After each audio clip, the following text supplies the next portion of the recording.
On the early cold morning of Monday, February 14th, 2000, in Shelby, North Carolina, 9-year-old Asha Degree was last seen by her father after a late-night check-in on both siblings, Asha and O'Bryant. Asha's father, Harold, saw both children were sound asleep in the bedroom that they shared. On the evening before, on Sunday, February 13th, it was a bad storm with freezing temperatures which may have contributed to a nearby car accident that hit a power pole and knocked the power out. It was a Monday, so in just a few hours, they would be up and getting ready for school. However, Asha's mom, Aquila, went to wake the children to start getting ready for school at around 6:30 a.m., and she noticed that Asha wasn't in her bed. O'Bryant later reported hearing some noise from his sister, but by then, Asha was already gone. She was nowhere in sight. Asha was spotted a little over a mile away from her home by two key eyewitnesses.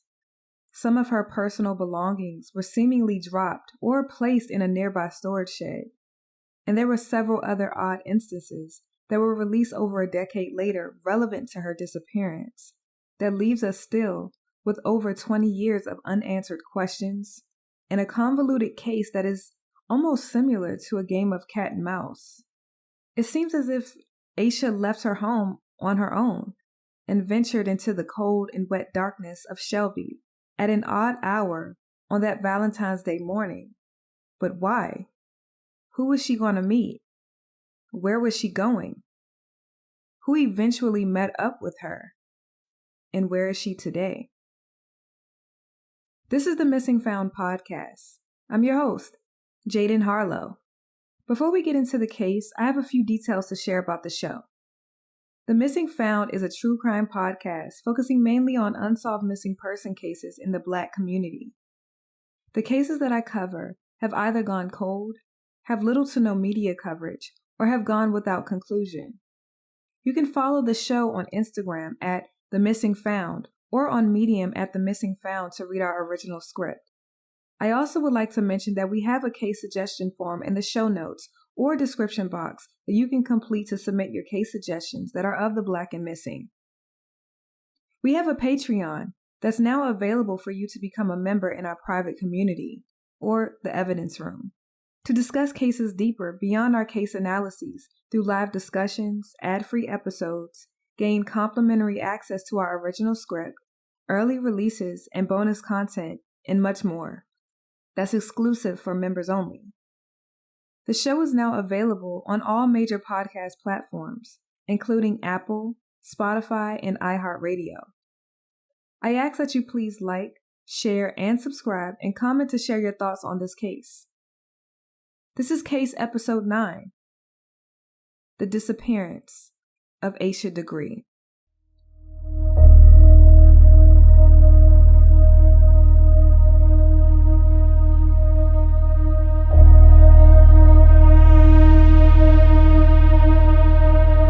The prey and the predator. We can shield and protect our children with everything in us, but there can be someone in the shadow watching. In that one moment, even the slightest moment, someone can come right in and cause total transformation in your world. Oftentimes, it's usually someone closest to us. Today we're discussing the mysterious disappearance of Asha Degree. Asha went missing in Shelby, North Carolina after what seems to be her just leaving her home with the clothes on her back and her book bag, the same book bag that she would take with her to school every day. The year was 2000, so it was a different world than what it is today in technology and how we communicated with each other. In 2000, Shelby had a population of 20,797. There were reported sightings of her walking, but it all came to a halt. It's almost like she just fell off the face of the earth with several traces left behind. But where is she? How could a 9-year-old feel comfortable and work up the courage to go off into the night who was known to be afraid of the dark? It seems as if Asha had conviction in her. She had a plan and she went through with it. But why? This case is a cross between grooming, ploys, staging, secrets, and possibilities. We're going to offer a fresh look at the case details, the facts, retrace Asha's steps or her last moments on record, the new information released, witness accounts, theories, a full case breakdown of why this case is not what it seems, in my opinion. Asha Degree was born on Sunday, August 5th, 1990 in North Carolina to parents Harold and Aquila Degree. She was the youngest sibling by just only 11 months to her brother O'Bryant. Asha was said to be a smart little girl. She was in the 4th grade and attended school at Falston Elementary. She is described as being a kind, fun, happy, and sweet child who loved math and science and was often elected as Student of the Week. Asha was also quite competitive. She was a basketball player for her school team, the Little Bulldogs, and pretty good at it too. Both she and O'Brien played on the team at Falston. Asha was also described as being shy, scared of the dark, thunderstorms, and immensely terrified of dogs and strangers. As we go into the case, you will find that the very thing she was afraid of is what she walked into on the early morning of February 14, 2000. Asha was such a sweetheart. She was the type of child who would make friends with a person who didn't have anyone to speak to, or if she saw them alone. She was just an all-around great child who loved her family, enjoyed basketball, and did well academically. The bond Asha shared with her brother, O'Brien, was strong. Because they were so close in age, they did a lot together. O'Brien was the most perfect big brother for Asha. The area in which they lived, the Degrees had several family members that lived in the vicinity, making everyone close-knit. The Degree family also attended church regularly every Sunday at Macedonia Missionary Baptist Church. Asha was in a Bible study ministry and always looked forward to service with her family. Harold and Aquila were both protective over their children. They had enforced rules to protect their children from predators. Aquila did not have a computer in the home due to the dangers that she heard on the news. Their television usage was monitored to filter what they consumed on TV, and the siblings were only allowed to ride their bikes and play within the set parameters of their neighborhood. And even with that, there were limitations. As stated, this was done to protect and shield their children from possible dangers, understandably. Though rules were in place, both Asha and O'Brien had their share of independence. Both children were latchkey kids, since both parents were typically at work upon the siblings returning home from school. Latchkey kids are children who return to an empty home unsupervised due to parents being at work. As many of us know, this is common and not unheard of. It was expected of both Asha and O'Brien to come home and lock their door.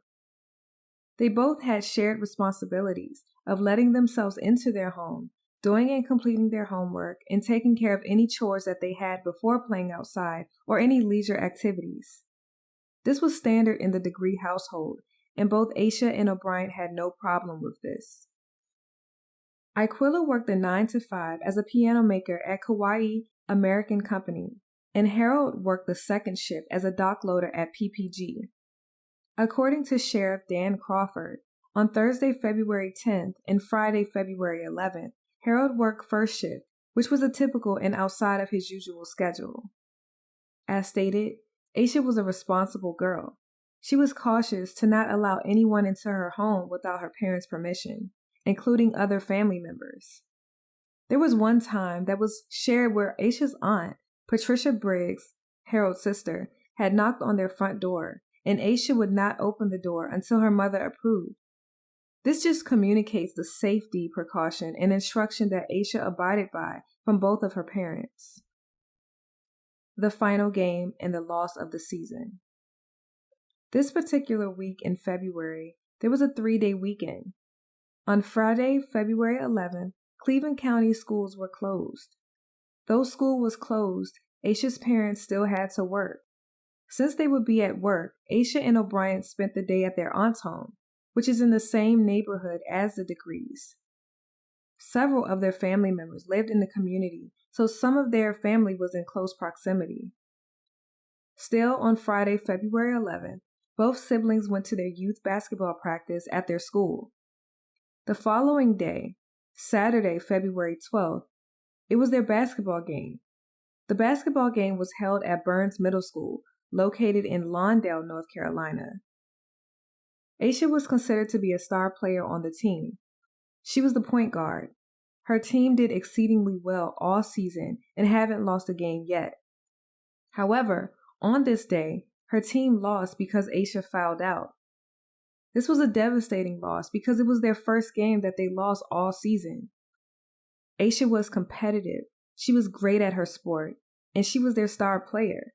So naturally, this was devastating for her. Asha and her teammates all cried together, and it really upset her. Aquila recalls her saying, "The referees cheated." This loss was not an easy one, and she was visibly upset. As the night progressed, according to Harold and Aquila, and her coach, she did seem to cheer up and be okay as she watched O'Bryant and his team play. The sleepover. After the game, Asha attended a slumber party at her 15-year-old cousin Katina's home. I cannot confirm if the aunt's home that she and O'Bryant was at on Friday, February 11th, is the same home that she was at with her cousin. I also cannot confirm who all was present at the slumber party or who was there at the home on this night. The girls stayed up late and watched TV. It was shared that the girls watched Showtime at the Apollo and danced while pretending they were on Soul Train. The case details. On Sunday, February 13th, at around 11 a.m., the Degree family attended their church service at Macedonia Missionary Baptist Church in Waco, North Carolina, which is only a 12-minute drive from their home in Shelby. The Degree family picked up Asha from their aunt's home, and they all attended church together. O'Bryant noticed that Asha was not exactly her usual joyous self. She just didn't seem happy. O'Bryant had asked her what's wrong, and Asha said that she just couldn't believe that they lost the game. She really blamed herself for the foul out and took it very hard. At around 12 p.m., the Degree family visited relatives and had lunch at an aunt's home. Later into the evening, at around 6:30 p.m., Asha took a nap in the bedroom she shared with O'Bryant. This is most likely mainly due to her not getting enough sleep the previous night at the sleepover with her cousins. At around 8:30 p.m., Asha is awakened by a loud storm. Because of this, she goes into the den and watches TV with the rest of her family. They were watching the NBA All-Star Game. Shortly after, around 9 p.m., there was a car accident. A car had hit the power pole, which knocked out the electricity in some areas in Cleveland County, including the Degree residence. The Degree family waits it out, starts lighting candles, and Harold heats up the kerosene heater. Due to it being February, it was cold in Shelby, and with the power being out, it cut off the heat. So we're now into Monday, February 14th at around midnight. Now I've heard different accounts of what happened on Sunday night and early Monday. Harold and Aquila instructs the children to head to bed. Aquila and Harold stayed up. By 12:30 a.m., the power is restored and Aquila blows out all of the candles, but left the candle burning in the children's room. Harold stays up a little while longer to ensure the kerosene heater was cooled before going to bed. At around 2:30 a.m., Harold checks on the children and saw that they were sound asleep and blew out the candle and then went off to bed. Sometime afterwards, and still during the early morning, Asha got up and went to the bathroom. O'Bryant awakened by the noise of Asha getting up. He saw her in a white nightgown with red trim and teddy bear on the front. He had said that this was around 2:30 a.m. He then drifted back off to sleep, and he mentioned that he heard some squeaking noise on Asha's bed. Later, as he recounts, he thought it was Asha moving around in her bed after coming back from the bathroom. This has gone on record publicly to be the last reported sound and sighting of Asha in her home, until she was sighted on the highway just about 30 minutes to an hour later. I also want to mention that the times do not add up, because if Harold went to bed at 2:30 a.m. and Asha went to the bathroom around 2:30 a.m., the times are too close to each other. I also don't know how O'Bryant was able to tell that it was around 2:30 a.m. when she got up to use the bathroom, unless he looked at the clock to get the timestamp. But we also have to remember that O'Bryant was asleep when the electricity came back on. Typically, when the electricity goes off, it knocks the clocks out as well. The digital clock would not have been set. It's atypical for a child at 10 years old to look at a clock to track time in such a way, especially because it was said from him that he slept under the sheets. I can only assume that he knew the exact pajamas of what she was wearing because he saw her the night before versus her getting up to use the bathroom. This is a flaw in the timeline that I caught and need clarification on because it is something that we've missed or something excluded from the recount. The sightings. Before I get into the sightings, I want to discuss the weather in Shelby on this early morning. It was winter, it was dark, no street lights, rain at 0.1 inches precipitation, and 45 degrees Fahrenheit. I also want to remind you that there was just a bad storm. There was lightning only a few hours earlier. It was wet outside, cold, and because of that, it was not the weather and environment that was permissible for an adult, let alone a child, to walk in. So the sightings. Sighting 1. According to the Shelby Star, a trucker, 25-year-old Jeff Root, who worked for Sundrop Bottling Company, was driving northbound on Highway 18 at 3:45 a.m. He saw a young girl with pigtails, a white dress, white sneakers, and a book bag walking along the stretch of the road. Seeing this startled him so much that he ended up turning his 10-wheeler truck around to get a closer look at her. But the young girl never looked up at him. And I have a direct quote from Jeff. "I went back, but she never did look up at me. She looked like she knew where she was going. She was walking at a pretty good pace." End quote. Jeff drives back towards her for a third time after turning his truck around again to resume his route. He notices that she veers off into the woods. It was reportedly foggy and dark. This sighting was reported being at 3:45 a.m. Sighting 2. 30 minutes later, at 4:15 a.m., Roy Blanton Sr. and his son Roy Jr. were both on a trucking run for Porter's Transport Incorporated and heading north. They saw someone walking along Highway 18. While concerned that the person may get hit, they alerted other truckers on the road using their CB radio to look out for the individual. I have a quote from Roy Sr. Quote, "It was a small figure wearing light-colored clothing. I thought it was a woman. I couldn't tell if it was a child. I thought maybe it was a domestic violence thing where a woman left the house and was out walking." End quote. This sighting is reported at different times in the Shelby Star and on the Charlotte Observer. The Shelby Star reports the sighting as 4:15 a.m., while the Charlotte Observer reports the sighting at 4:30 a.m. Though different times, we can confirm the sighting being after the first trucker, Jeff, saw the person walking and it being on Highway 18.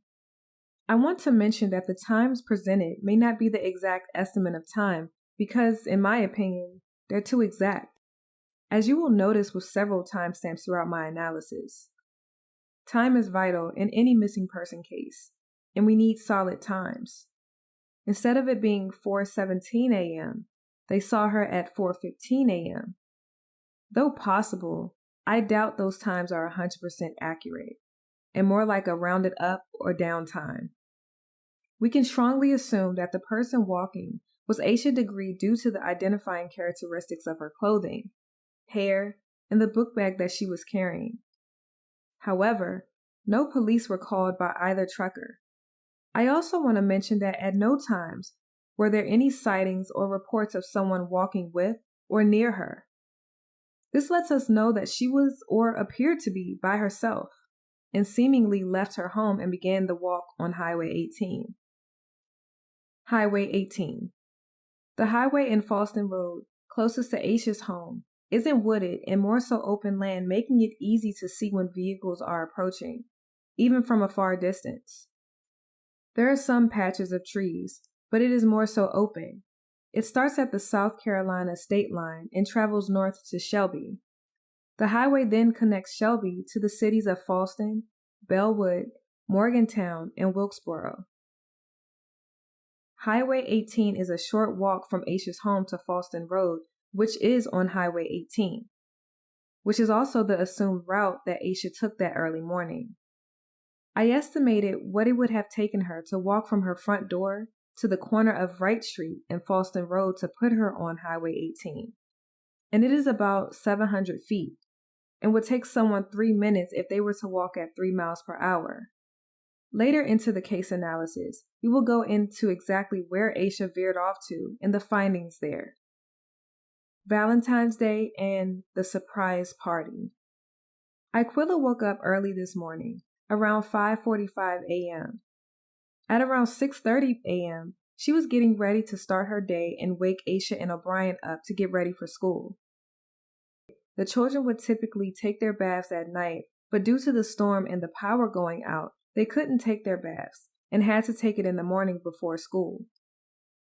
Iquilla ran the bath water for one of the siblings, assuming after one takes a bath, another child would be next to bathe. This day was different than any others. It was a special day. It was the wedding anniversary of Harold and Iquilla. They married on February 14, 1988. Not only was it their anniversary, a day that is of love, longevity, and celebration, but it was also their worst nightmare. Iquilla opens the door to Asha and O'Bryant's bedroom and called for O'Bryant to wake up, and she quickly noticed that Asha was not in her bed. O'Bryant always slept under his covers. It was just how he slept. Iquilla searched their home to locate Asha. She asked O'Bryant, but he said he doesn't know where she was. She woke Harold up and told him that she couldn't find Asha. She called to her sister-in-law's house, Gladys, and she wasn't there either. And she called her mother-in-law, Joanne Jones, but Asha wasn't there. Quickly, Iquilla put on her shoes and went up and down her street to locate Asha, screaming her name and asking if anyone had seen her. Iquilla called her mother, and her mother told her to call the police. Iquilla tossed her phone to Harold while he called and contacted law enforcement. It is estimated that the call to the police was at 6:39 a.m. and lasted 2 minutes and 40 seconds. At approximately 6:45 a.m., the first police officer arrived at the scene of the Degree residence to obtain the details and the series of events that happened. Just 15 minutes later, what may have felt like eternity to the Degrees, a sheriff shows up with more officers and calls for a canine unit. And I have a direct quote from Iquilla. Quote, "By 7 o'clock, we had every cop in the county here. Every news reporter had shown up. 5 or 6 local news channels were here. Local newspapers. By the time 7 o'clock came, I was plastered all over the television." End quote. By 8 a.m., volunteers and law enforcement combed the area by foot and started searching for Asha. The search was massive. Several teams from neighboring towns participated in the search. By noon, a North Carolina Highway Patrol helicopter from Salisbury canvassed the area. Soon after, Jeff Roop, the first eyewitness truck driver, heard about the search and a missing child, and he immediately contacted law enforcement to report his sighting from earlier that morning. By early afternoon to the late evening, interviews were conducted from store clerks along Highway 18, Asha's friends and staff at Falston Elementary School, and the Degree family. The 911 call. The call was rather strange that Harold made. This could mean something, or it could mean nothing. Harold said, quote, "I would like to report a child missing," end quote. That is not something you would say when it's your child that is missing. The verbiage used is almost like distancing yourself from the case. We heard this in a similar case regarding John Benet Ramsey, a 6-year-old who was found deceased in her basement in Boulder, Colorado. The Degree family was in complete shock at this point, so this may not hold any significance. Or it could. Another odd segment in the call was when Harold said, quote, "A neighbor said she went down the road and said she just seen a kid down the road," end quote. At what point did this neighbor say this to Harold? And which neighbor said this? The Degrees family lived in a duplex-style home where one side is occupied and so is the other side. It appears to be one large house, but it's two separate families on both sides, and one being the Degrees. The homes are not too far apart, but there are some distance between them. Now, if a neighbor did see Asha, it would mean that the neighbor was up at that specific time and looking out of the window. Knowing this would help pinpoint exactly what time she ended up on the highway to corroborate with the story of the motorist who claimed to have seen her. If the neighbor saw her, why didn't she stop Asha? It just doesn't make sense. Him saying it so early into the phone call with the dispatcher, after this dispatcher asked for his phone number, it just makes me believe that this is the narrative that he wanted to push or to make others believe. The dispatcher asked for the number. He gave it, then said that the neighbor saw her walking down the street. It's odd. I can't make much sense of it. I mean, this could be something insignificant or just to communicate the mention from the neighbor. Then, alternatively, Harold could have made that ideology up while on the 911 call with the dispatcher to create a scenario. Then, it would mean that the two truckers saw someone, but it wasn't Asha. Coincidentally, they just so happened to see someone at that hour that fit her description. I don't know what to think of this. The last element of the call that I thought was interesting was that Harold said, quote, "Her brother sleeps in there with her, and when he was in there, he didn't hear her when she got up," end quote. This is conflicting with the other accounts we've been hearing for years. Reports stated that O'Bryant did hear Asha get up to use the bathroom. He heard her return and heard her bed moving with what he thought was her getting back in bed. Alternatively, this could be insignificant. O'Bryant was only 10, and maybe he initially told his parents that he didn't hear her get up, but as he thought back on it, he remembered the bed squeaking after Asha returning from the bathroom. I won't hold too much over this because this element is important and makes a difference in the events, but it could just be a flaw in the recollection of series of events since he most likely was also in a panic and scared and him having time to process what he recalls. I do want to know what changed. I've also included the 911 transcript if you would like to take a look at it. We cannot confirm if this is the official transcript, but it is what we have to go off of. We can only look at the evidence and consider all possibilities based on evidence, the facts, possibilities, and probabilities. The search efforts. On February 14th, the searches continued and concluded for the night, and continued the next day. Police patrol had monitored the area throughout the night. On Tuesday, February 15th, the search efforts for Asha were massive. Police had conducted a driver checkpoint in the area and in the location where the two truckers reported they saw a girl that fit Asha's description. After the search was conducted, nothing was found. The State Bureau of Investigation and FBI both got involved with the investigation. They collected Asha's dental records and a hair sample. Asha's parents, family members, volunteers, cadaver dogs, rescue professionals, helicopter, and a spotter plane from the SBI was equipped with infrared equipment and heat sensors, all took part in the search. Though air and ground search efforts were strong, nothing was located. At least not yet. We will go into the turning point of Asha's disappearance. Turner Upholstery and Asha's belongings. Turner Upholstery is a local furniture reupholstery and design shop that is actually still in business today. While all search efforts are in full play, Riley and her daughter Debbie were asked by searchers to check their property for any sign of Asha or any findings that may be of Asha's. Riley and Debbie Turner had an old storage shed in their backyard which stored discarded furniture and a tractor. What they found in the shed was interesting. In fact, it was so interesting that it was startling because those items weren't there before. So here are the items that Riley and Debbie Turner found. A single yellow hair bow with a bear on it, a white Atlanta Olympics pencil, green marker, candy wrappers, and a wallet-sized photo of a young girl.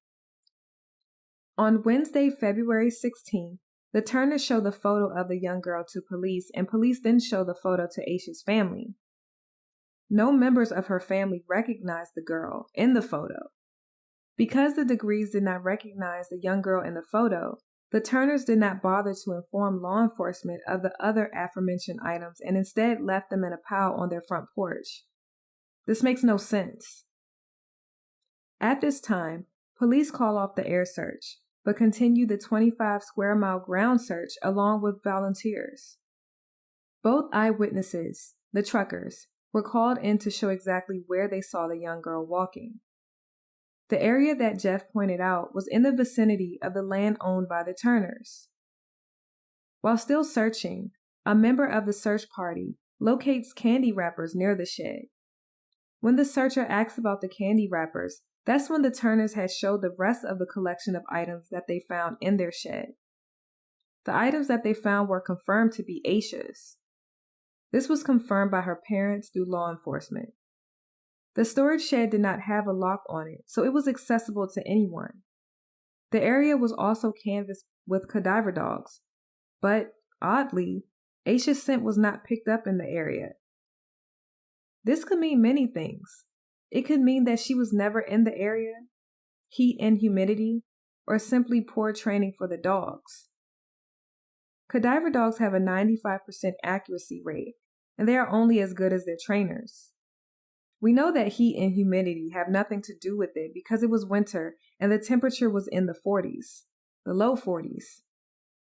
Many may think that the rain is what caused her scent to be eliminated, but the rain actually helps the scent. So, was Asha ever there? Or were her items placed there? It is more than likely that she was never there or in the shed mainly because it was pitch black outside, and she would not have been able to navigate such terrain in the weather. And this is something that I will elaborate on in my final thoughts. There were 2 sightings of someone that fit her description, including the fact that Jeff noticed a young girl with a white dress on. The dress he was referring to was assumably her white nightgown that she had on with the teddy bear in red trim. Another alternative is that the dogs may have not been able to pick up her scent due to lack of training. The weather conditions were fine. Her items were found in the vicinity, and she was seen walking by 2 motorists that was reported. The ground search continued, and now they have more of an affirmed area of where Asha last was or one of the last places she was. So search efforts continued, but vastly slowed down as time went on. New developments. 18 months later, the missing book bag in the perfect location. Law enforcement had asked Asha's parents if they noticed anything was missing. A few things were missing. Asha's favorite pair of jeans, a red vest, black shoes, her Tweety Bird purse, a pair of overalls, and her book bag that she would take to school. The missing book bag was found on August 2nd, 2001 in a wooded area south on Highway 18. The book bag was discovered by Terry Fleming, a Burke County contractor who was excavating the area for new construction. A family was building a home there in a driveway, so the area had to be cleared in order to start development. While clearing the area of trees, his track hoe pulled up a black bag. He recounts always seeing objects being pulled up, but this felt a little different to him. He maneuvered his machine to get a better angle of the object and saw that it was something wrapped in a black trash bag. Twice. It was double wrapped. He opened the bag and saw a black and beige book bag. He opened the book bag and looked at the contents and thought it was very strange. Terry felt something wasn't right about the bag. He saw that it had some writing in the interior. It was a name and number. The name and number said Asha Degree, and a phone number. It was written in the bag, whereas if the bag were lost, it has the contact details of the owner.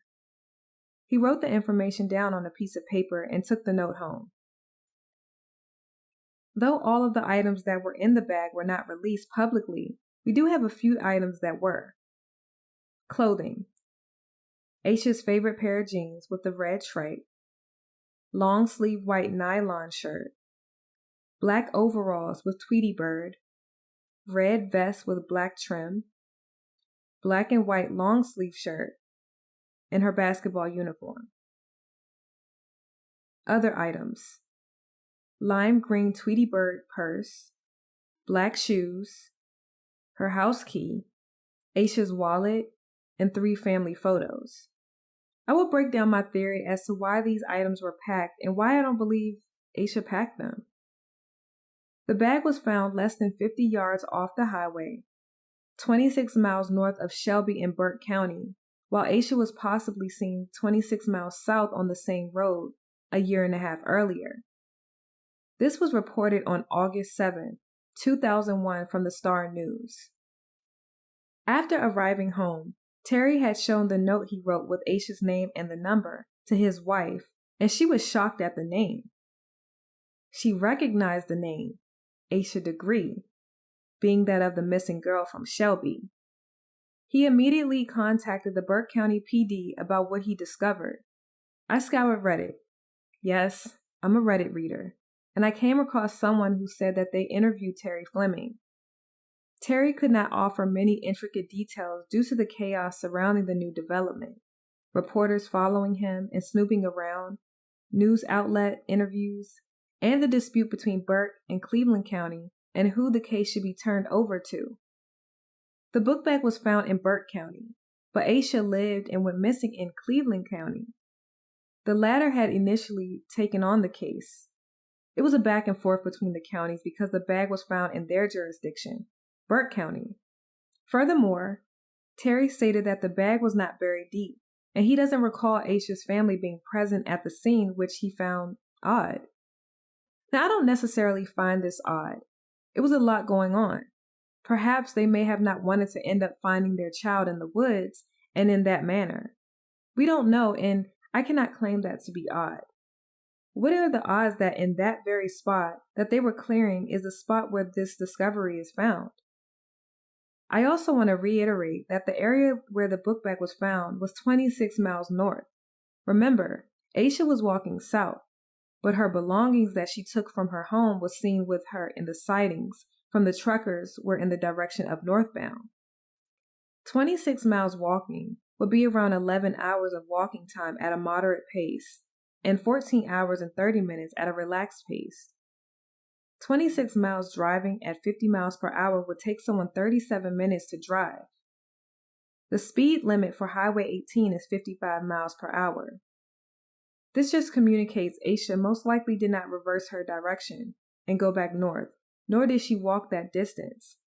And she definitely did not bury or place her own book bag there. If she did, I can guarantee that she would have been spotted. 11 hours at a moderate pace is a very long time. She would have eventually got exhausted, needed water, used the bathroom, food, and because of that, she would have been easily spotted at sunrise in midday, especially since it was a Monday, and most people were headed to work and school and would have had to take that highway. Sheriff Crawford had confirmed that most of the contents in the book bag and the book bag itself does in fact belong to Asha, but the plastic bag does not. To be more clear, he said that 99.9% of the contents in the bag belongs to Asha.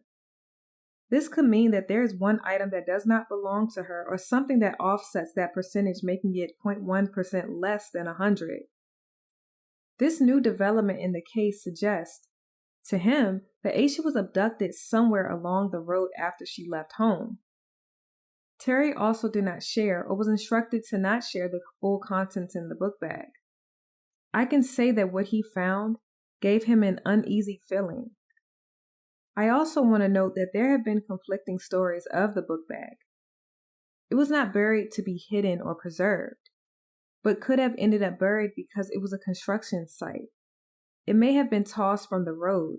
In fact, in my opinion, it would have been quite difficult to go to this location, take time and bury something, risk any evidence being left behind or someone seeing you, when you could just drive along the highway and toss the bag out of the window, unwrap, and let nature take its course. Alternatively, the person who was responsible could have just burned the bag to get rid of the evidence. But instead, they wrapped it in trash bags and disposed of it. Doing this, they had to know that the bag would eventually be found. And maybe this was the goal. I think it was. My question is, why did they wrap it instead of just throwing it out? This is why I believe we're not dealing with a random abduction, but something calculated. The contents in the book bag were all sent to the FBI laboratory in Quantico, Virginia for testing. We don't have the results of the findings of the testing, as they were never made public. The green car. It is not understood if this tip was given back in 2000, the year Asha went missing, several months or years later. Someone tipped law enforcement that they recall seeing someone that fit Asha's description getting into a green car along Highway 18. The vehicle is described as an early 1970s Lincoln Mark IV, or possibly a Ford Thunderbird, dark green with rust around the wheel wells. This vehicle is considered a vehicle of interest. I also want to note that Cleveland County Sheriff Alan Norman has said that it was occupied 2 times. For those not in law enforcement or familiar with this terminology, it means the vehicle had 2 people in it. A vehicle can be occupied 1, 2, 3, or 4 times. This just illustrates how many people are in the vehicle at that time. This lets me know that there were possibly or appeared to be 2 people in the vehicle that Asha may have entered that early morning, if she even got into a vehicle and if that was even her walking. The library book. There are 2 other elements in this case that I find interesting: a library book and a nightshirt. It took over 18 years to bring forth these massive details of the case that may hold some answers and still a piece of the puzzle. I'm assuming these were 2 of the several other pieces of content that was found in the book bag. It is not confirmed, but there are 2 items of interest that could possibly provide new leads in Asha's disappearance. It is also not clear if these details were given previously and law enforcement is just now releasing them because it was overlooked or may not have been considered to be significant, or it could simply communicate the true disparity in this case since it has been so long. A book in question, a Dr. Seuss library book, McElligot's Pool, is said to not belong to Asha, but it was in her possession, most likely in her book bag. The book was traced back to her school library, Falston Elementary, but the school library records could not be traced back due to the extensive amount of time that has passed and when law enforcement made the connection. Because of the amount of time that has passed, Asha's peers, at the time this connection was publicly made, would have been around age 27 and 28. It may be difficult to remember a book like that and its significance, but had it been brought to the public sooner, one of her peers could have had some information on that book. The nightshirt. New Kids on the Block. There was also a nightshirt that was assumably in the book bag that Terry found or in Asha's possession, possibly in her room. I don't have confirmation on that for either the book or the nightshirt. The nightshirt was a New Kids on the Block shirt that looked to be a children's size t-shirt style pajama shirt. New Kids on the Block is an American boy band that started in Dorchester, Massachusetts. They were active in 1984 to 1994. Their music genre was primarily pop. The actor Mark Wahlberg's brother, Donnie Wahlberg, is a founding member of the band. New Kids on the Block is credited as selling 80 million records worldwide and paved the way for other later boy bands like NSYNC and Backstreet Boys. I say all this to say, Asha most likely was not a fan of this group or knew much, if anything, about them due to their reign lasting until the early 90s, in 94. In 1994, Asha was only 3 years old. It is largely believed that this nightshirt was given to her because the Degrees don't recognize it, nor have they ever seen Asha in it. This is another element that may or may not have any significance. We have to remember that this is a 9-year-old. Kids trade items, they find things, and sometimes parents don't even know where it came from or who gave it to them. It is something to consider in the case because it may hold weight or it may not. Theories. Like with most, if not all, of the cases that we cover, there are always theories. A lot of those theories have been from the public, whereas some are plausible and sensible, with some having relevancy, and some that are just improbable and doesn't seem to fit. However, we have to look at every detail because what do we have? And it's already been 23 years. So let's get into the theories. And there are several. Theory 1. Something happened inside the home. Asha's parents, Harold and Aquila, are not suspects. I believe this is largely due to Asha spotted twice by herself, and no other person or persons were with her. It has been said that they have been thoroughly investigated and interviewed. Though they are not suspects, I cannot confirm that they have been cleared. If something did happen in the home, it had to be something that happened previously that made Asha want to leave. I do not think this theory is likely. Theory 2. Asha left because she was tired of the strict rules in her household. Asha was only 9 years old. She was in the 4th grade. The parameters that were set in the Degree household were not to make her and O'Bryant unable to do anything, but more for their protection and safety. In 2000, the internet was still new and was vastly different than what it is today. Harold and Aquila made the executive decision to not have a computer in the home. It was all Asha knew, so there may not have been anything to compare it to, unless she looked at her older cousin and saw the difference. When I was at that age, we didn't compare our lives or anything like that. It was all about having fun, friends, and being in the moment. Though it is different for every child, with learning and understanding Asha's personality profile, I do not believe that to be true. At 9, you may not understand how the world works and how there are evil people out there, but this still doesn't warrant a child getting out of bed to walk into the darkness with a packed bag.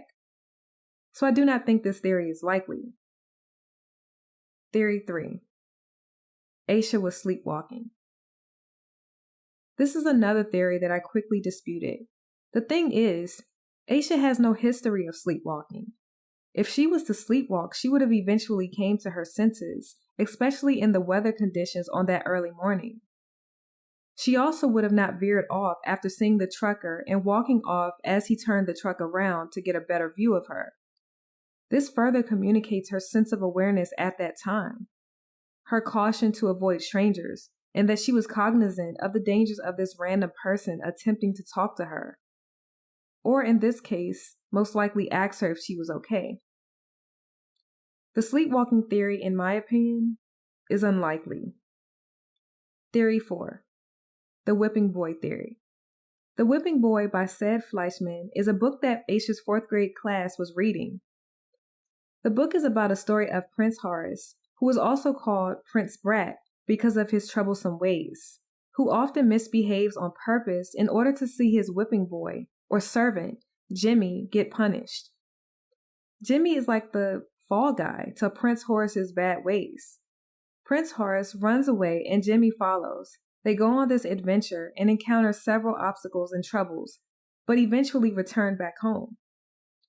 Some have theorized that Asha was inspired by this book and went on her own journey, similar to Prince Horace and Jimmy. Now, this theory is not far-fetched. I've read several books as a child, and I can't remember any now, but I was inspired. But it never led me to want to leave my home to partake on the story, especially in the night. It could just be coincidental and have no merit to it. In fact, I don't think the book is coincidental, but perfectly timed around Asha's disappearance or abduction. Then, if this is a case of grooming, could the abductor be someone at her school who knew Asha was reading, or read this book and used that as a catalyst to inspire the adventure, the abduction. Do you see where I'm going with this? I will dive deeper into this element. Now, I don't believe this directly correlates with the inspiration for Asha to leave her home because of this book. I know Asha left her home at her own will. I do, however, believe this theory is likely in a sense it was used to help the abduction and the sinister plans that the predator had for Asha. But it is unlikely for the book to be the sole reason and inspiration for Asha deciding to leave her home. Theory 5. Asha was a victim of a hit and run. This is a strong theory. I've heard it many places. But just like the last theory, I refuted it. Though possible, it will be extremely difficult to clean up a hit and run scene and make sure you recover everything. And I mean everything. The area along Highway 18 was combed through ground and air search, and nothing signified an accident or a hit and run took place. There would naturally be some insignia of an accident. One being broken tail lights, skid marks, possibly blood, and depending on the impact, matter, skin, articles of clothing or fibers, and contents that the person was wearing. All of this can travel several yards away from the actual scene of the hit, making it impossible for someone to fully clean up a scene and move on as if it never happened. You have to also remember there would be some damage to the vehicle, whether it was one of the truckers or a car. And this is only a mild description of a hit and run. You would also need light to actually see what you're picking up, since the stretch of Highway 18 and Fallston Road did not have any street lights, coupled with fog from the weather. The theory is someone hit Asha. They took her body and hid it.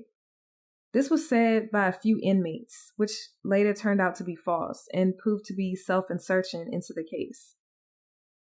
Though this theory is plausible, it just isn't likely because if Asha was involved in a hit and run, there were no signs or findings to suggest that, and her scent would have been in the area. Theory 6. Asha ran into a random predator. Naturally, this theory is pretty strong. She could have met with foul play on her way to wherever she was headed because she was headed somewhere or to someone. This is really what's in question. Where was she going? Someone could have seen her and forced her in their car. I mean, it was the perfect opportunity for someone who was targeting children or even adults. It is atypical for a child to be walking in that terrain in those weather conditions, in darkness and at that hour. If a predator was to hunt for a child, it would not be outside at that hour because it is almost inconceivable to find a child with all of those conditions. Though predators don't have any downtime to look for a victim, it just doesn't make any sense. These abductions would be times when children are arriving from school, leaving for school, or outside playing. Sure, Asha was passed by 2 different truckers that gave a promising sighting that, in my opinion, have been confirmed through only a matching description, but there is no solid proof to say that it was actually Asha. In 2000, camera phones were not mainstream, so we can exclude that from the discussion. A random abduction is highly possible, but who got her out of the house? Yes, Asha left on her own. Possibly. But who persuaded her to? Who instructed her to pack her bag? The items packed were not of the mind of a 9-year-old sheltered child.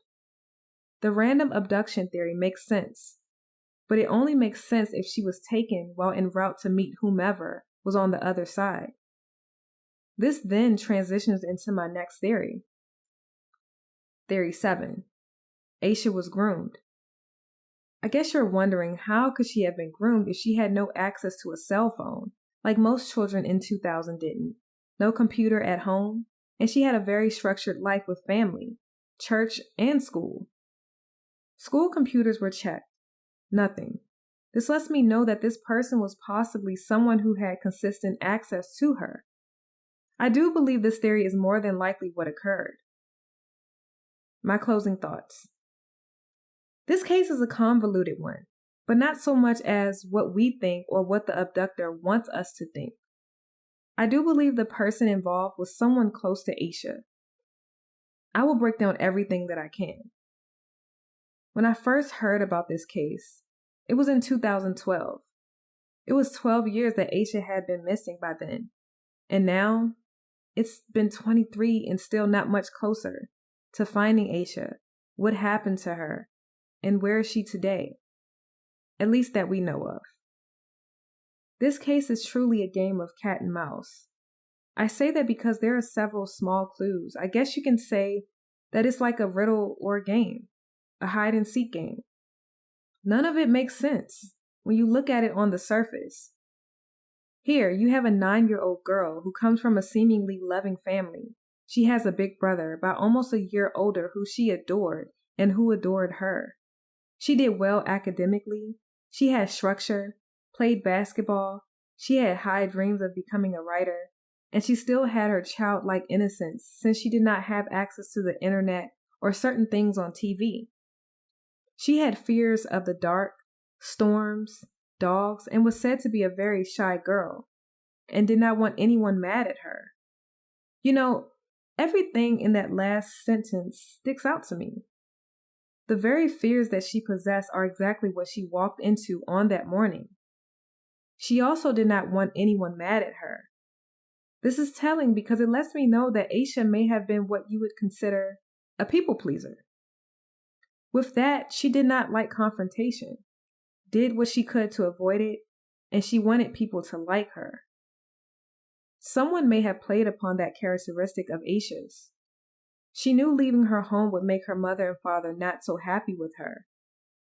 She knew, from a small childlike perspective, the dangers outside of her front door, but instead, she left her home knowing it would not be pleasing to her parents, unless she left because she was going to something that was promised for her parents.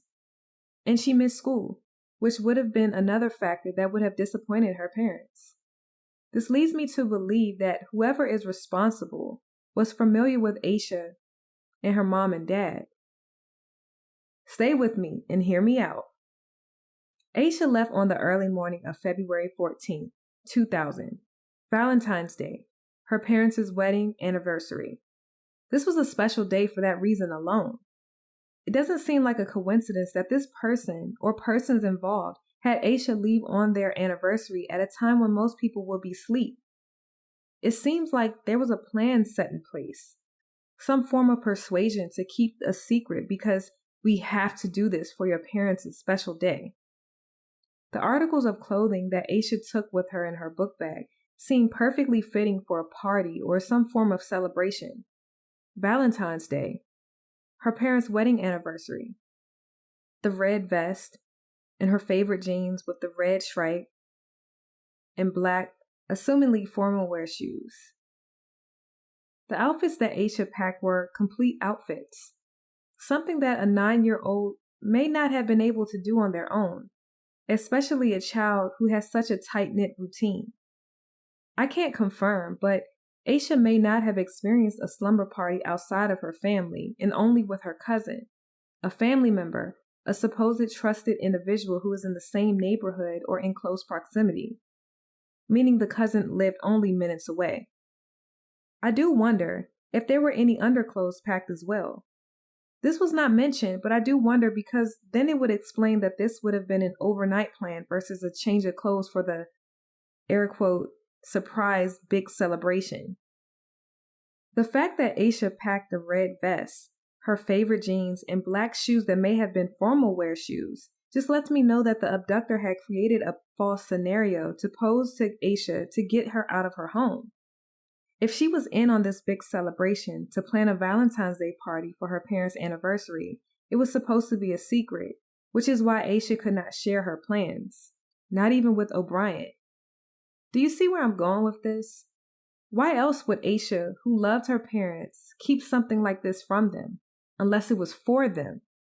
I want to also mention that her school was not planning any events or exchanging candy or cards in celebration of the holiday on Monday.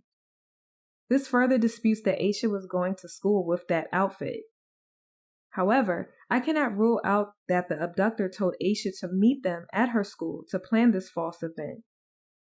The book bag and contents inside was influenced from the mind of an adult and not a 9-year-old child, and she was instructed what to pack, and this book bag was not packed on the early morning of February 14th because she wouldn't have had time.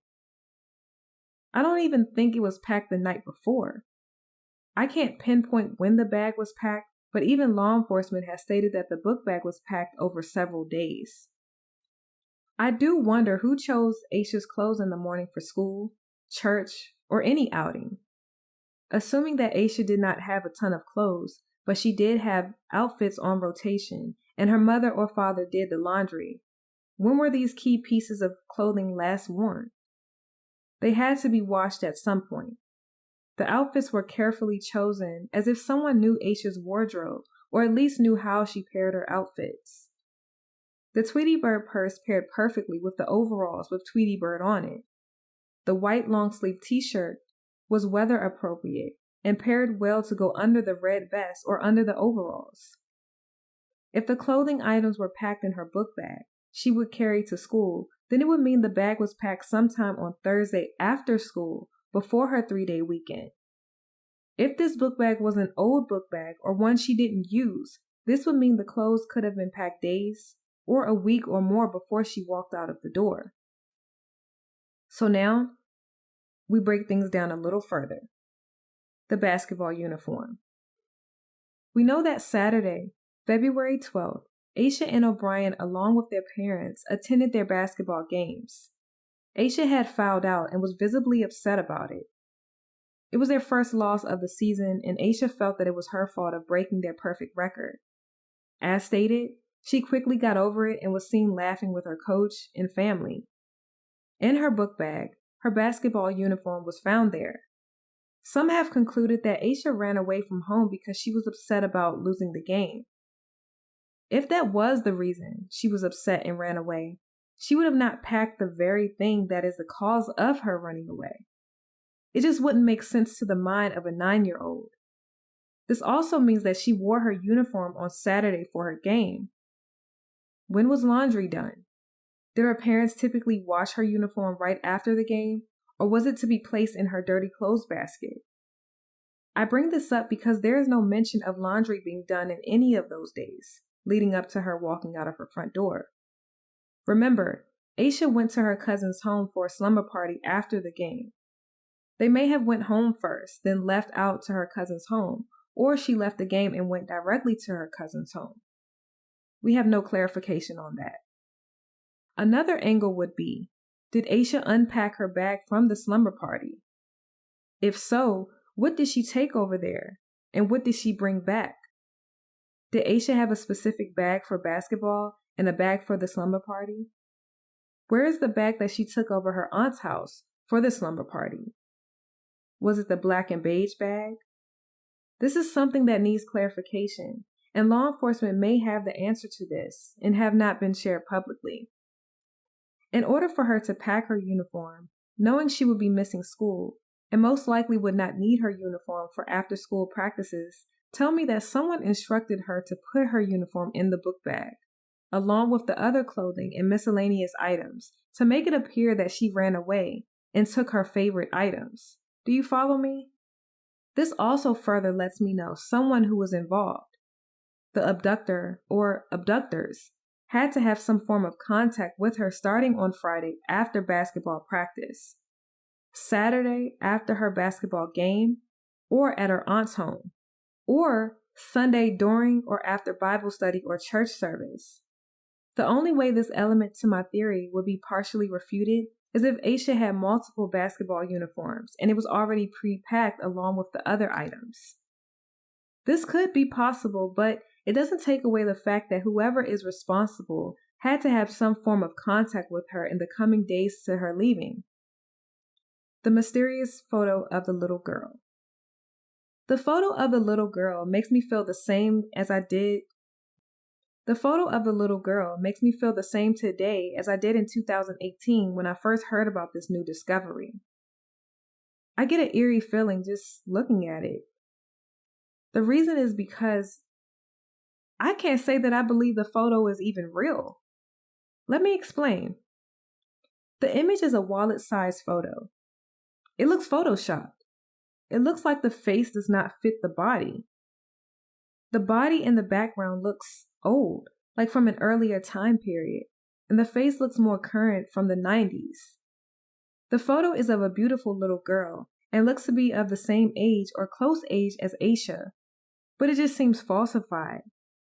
I heard the same account from others, and that lets me know that I'm not just being critical, but the photo looks doctored, as if it were edited to create a different child. The neck is blurry too, which further makes me believe the image is not of a real person, but made up to be. The face is real, the body is real, but the two does not appear to match. I also want to mention that no one has ever come forward to say it was their child, and it surely was not anyone at the school, because that was also checked. It could be a child from an entire different part of the country, or even a different city, but no one has ever claimed the photo or the child, which is quite odd. An alternative theory to that is maybe the parent or family of the child may not even know their child's photo is in question. It's obvious that the photo is a school picture with the changeable backgrounds. We're all familiar with this. This could be something, or it could be nothing. The question is, who is the child? Where did Asha get the photo? If she was even in the shed that early morning to drop this photo. And where is the child? Could the child be another victim? Or is the photo of someone Asha thought she was communicating with, like a pen pal, but really it was a predator? Law enforcement did check with the school on pen pals, and nothing came of that. Alternatively, this photo could just be another red herring that was placed there to create a different outlook on the case and push the whole runaway theory. It is an odd element, but it's certainly something that has to be mentioned because it can mean all of something or all of nothing. Asha was never in the shed. I mentioned earlier in my analysis that Asha's scent was not picked up anywhere. It could have been a case of not so well-trained dogs, or she was simply not there. The conditions were cold and wet, a perfect recipe for preservation of scent when it comes to cadaver dogs. The items that were found in the shed may have actually been planted there. The walk from Asha's home is 20 minutes to reach only the entrance of the driveway to Turner's upholstery. It may seem even longer to a 9-year-old and in the dark. Could Asha have seen her way through the land to reach the shed with it being so dark, foggy, and rainy? The shed is there only if you know it's there. It's not visible at all from the road, as it is quite the distance from Highway 18 to reach the shed. Asha, a little girl who is afraid of dogs, darkness, and storms, go into a shed that is unbeknownst to her, rummage through her book bag, eat some candy, and drop these items: a pencil, green marker, a hair bow, candy wrappers, and this odd wallet-sized photo of a young girl. Those items are small, so naturally they would settle at the bottom of her book bag or in a smaller compartment, since it seems as though she packed her bag with more larger items on top, the clothing. If she was in her book bag and those items fell out, what was she getting out of the bag? She was in complete darkness. I can't imagine Asha digging into her bag while most likely freezing, wet, and scared. Unless she was digging into her bag to put on some warmer clothes. But remember, those clothes were for the surprise celebration that may have been used to lure her out of her home. So she could not wear those clothes while on her trek. This element in the case can be either or. Either she was in her bag or she was not. If she was rummaging through her bag, a few items may have fallen out, or they could just have been planted to throw things off. Then I consider the fact who would have risked going to the shed on private property that houses a residence and a business to risk being seen. Where would they have parked their car? A part of me feels she wasn't there because the dogs did not pick up her scent. And a part of me does. Then I talk about who would have risked being seen, Well, who would have risked luring a child out of their home with over 20 years of mystery? If that is even the case. I've even considered several other theories that align more with my thoughts and that are far from what I think happened. One theory was that Asha did not walk anywhere and was actually driven to these random areas to be seen, which is why she wore white, to be seen, to further push the runaway theory. Remember, we're dealing with someone who is well versed and calculated in this case. We have to remember that the only reason it's being said that she left her home and was walking is because of the two eyewitnesses, the truckers. If they didn't see her, if that was even her, we would not have much to go off of to know that she left on her own. Asha could have been made to be seen. For her to walk at that pace, Jeff saw her walking, and in those weather conditions, she had to be walking with direction and confidence to know there was someone or something on the other side or nearby, and someone that she trusted since she was afraid of literally everything that she walked into that early morning. With the extreme weather that night, early morning, Asha would have not gotten that far because she was not properly dressed. Asha weathered the storm. One thing that I have not yet delved into is Asha's lack of apparel and dress for the around 40-degree weather. It is believed she had only her white sneakers and her nightgown or a bleach white pair of jeans and a white shirt. This alone, in those conditions, would cause her to go into hypothermia pretty quickly. I wonder why didn't she choose to wear a coat when she had it in several. According to the Finding Asha Degree website, which aligns with my theory, Aquila is quoted saying that none of her hats, coats, or mittens were missing. It was also mentioned that she may not have had the proper hydration to take the walk in those conditions because O'Bryant mentioned that she used the bathroom sometime throughout the night, which emptied her bladder and reduced the amount of water in her body. Due to her athletic figure, she may not have had enough fat stores to weather the freezing temperatures. Her body was most likely wet, clothing drenched, hair soaked, and she was freezing if she took that long walk from her home and on Highway 18 the whole time. The question that I have is, why didn't she wear proper attire that she regularly wore when she would go outside, like the previous day on February 13th when she went to church? Unless her coats and winter wear was in an area that would bring attention or make too much noise attracting attention to her leaving and interrupting the plan. The Degree residence was small. Their parents' bedroom was probably only a few feet away from the children's bedroom. I wonder why Asha did not fear her parents hearing her leave or move around. The family photos for the party display.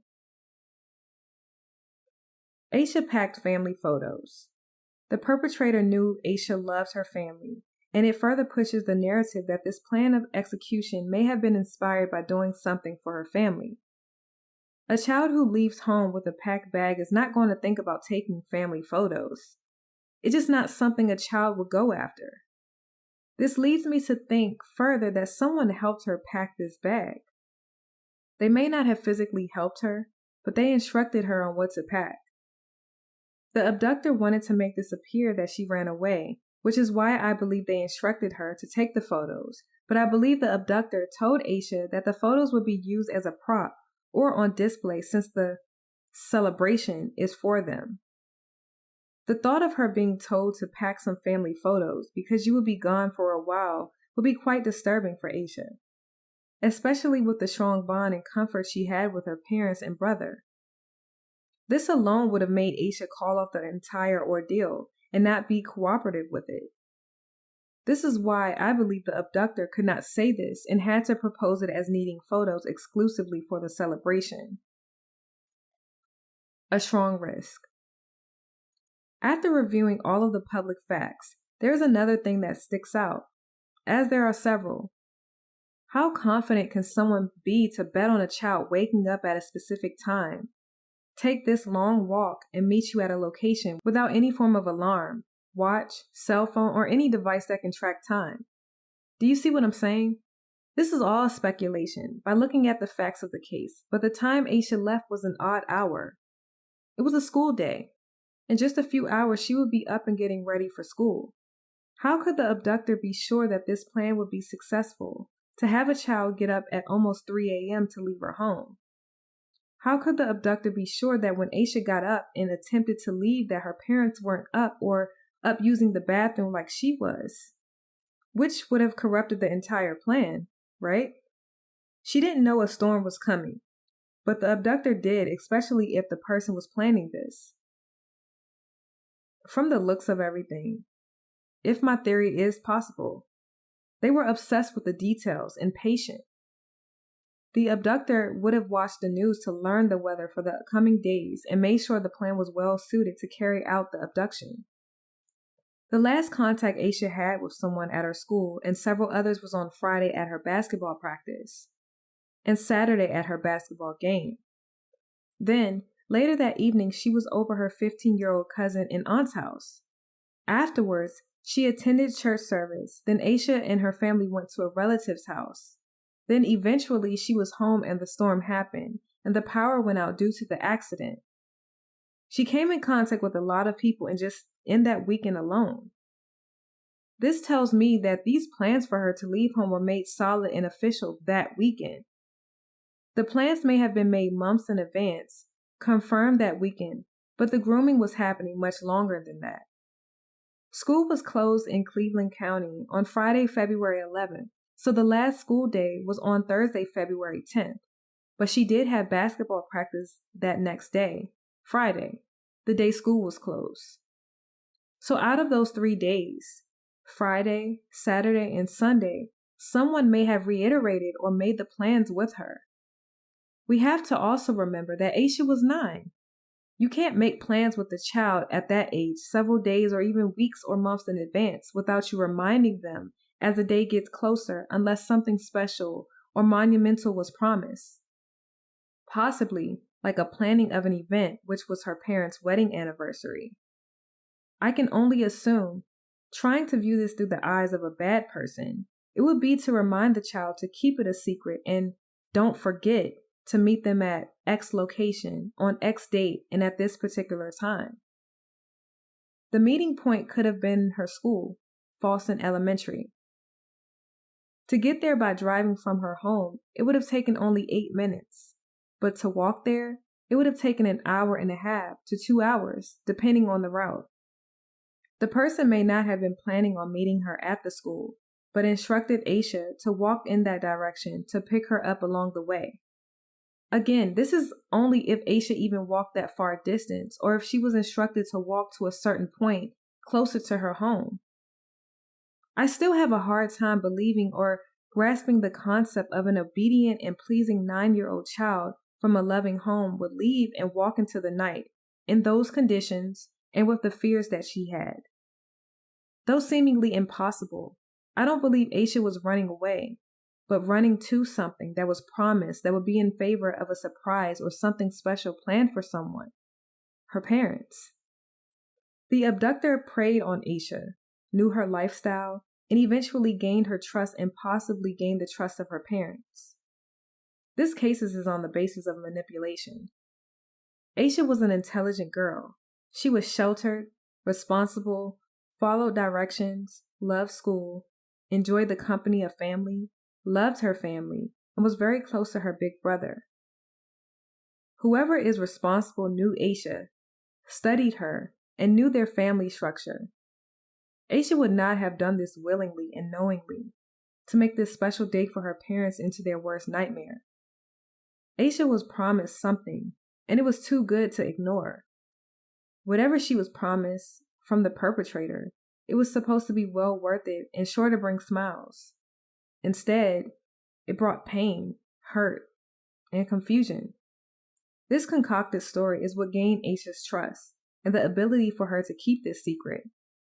The goal of Asha's disappearance was to make it appear she ran away, but that is far from true. I can't physically prove it, but the evidence and the staging is consistent with that.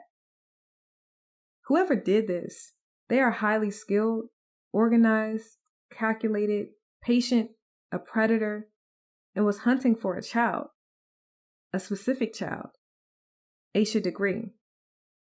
This person had time to create a bond, a trust, and to develop a false concocted storyline to lure Asha from her home, and they chose the right day and the right circumstance. Like I said, I cannot confirm any of this, but one thing is for sure. Asha did not leave at her own volition.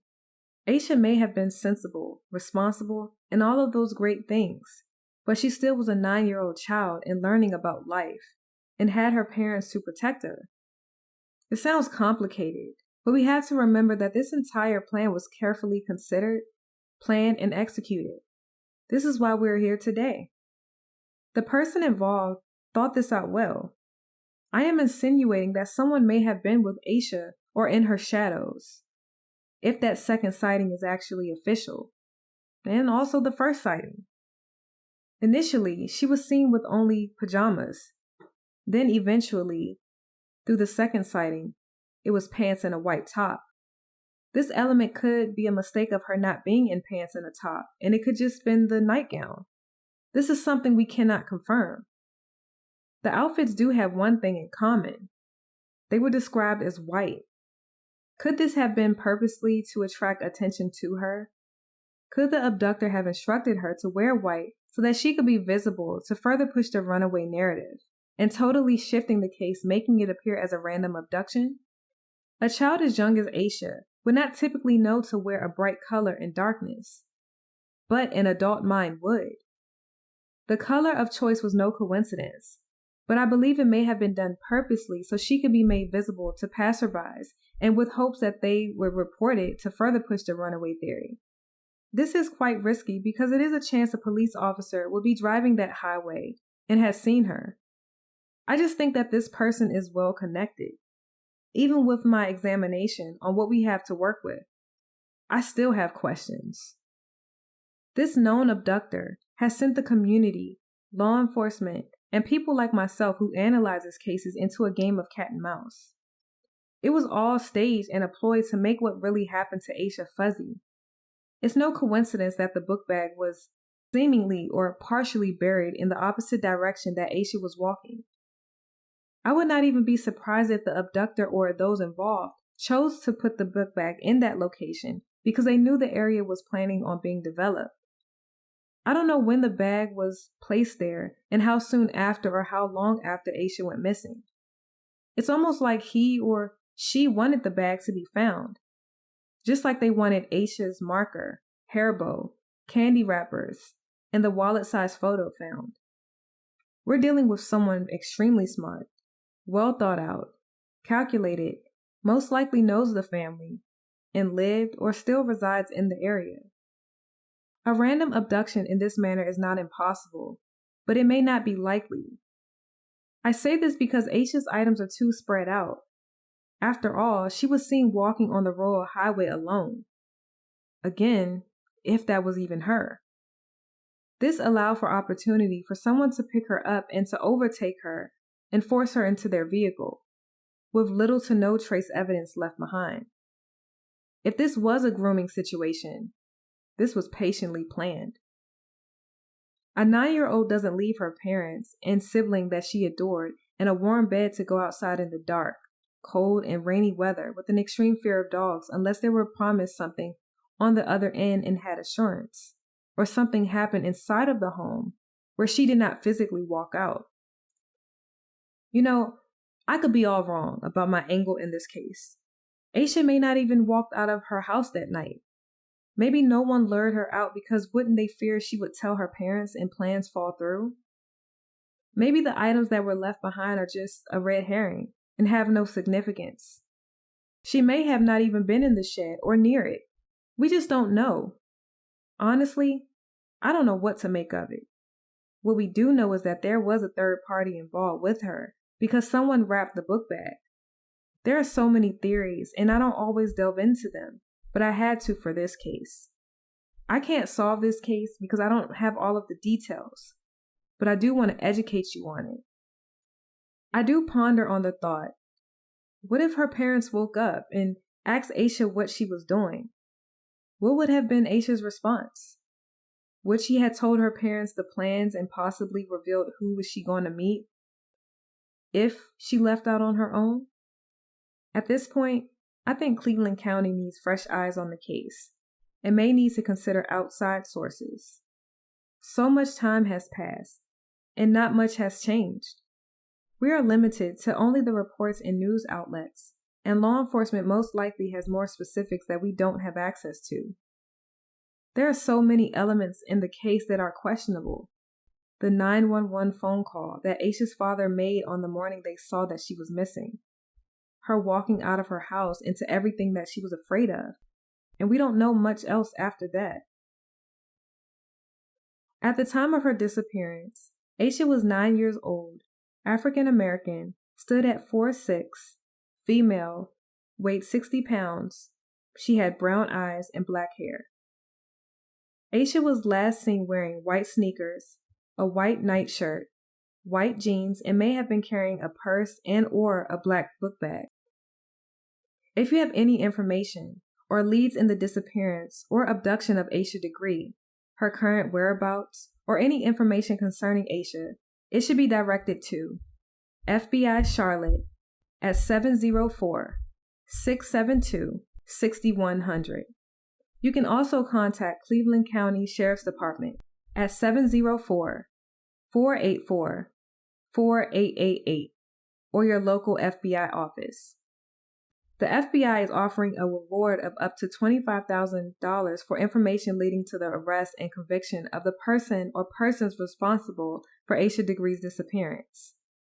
I want to thank you for your viewership of Asha's case. I ask that you please share so we can all help bring Asha home. Harold, Iquilla, her big brother, O'Bryant, and everyone who loves Asha, including us, needs answers. They miss Asha. We want her home or answers on what happened on that early morning of Monday, February 14, 2000. Days or weeks before, and time after, since we don't have a solid timeline of what occurred in the days leading to Asha leaving her home and after. This will trace the exact footsteps and people that may have been in connection or in the company of Asha. Until people start talking, and for law enforcement to look at those in the inner circle and really examine who had access to Asha in the last 4 days and possibly 24 hours prior to her abduction, this case will remain open, unsolved, and very cold.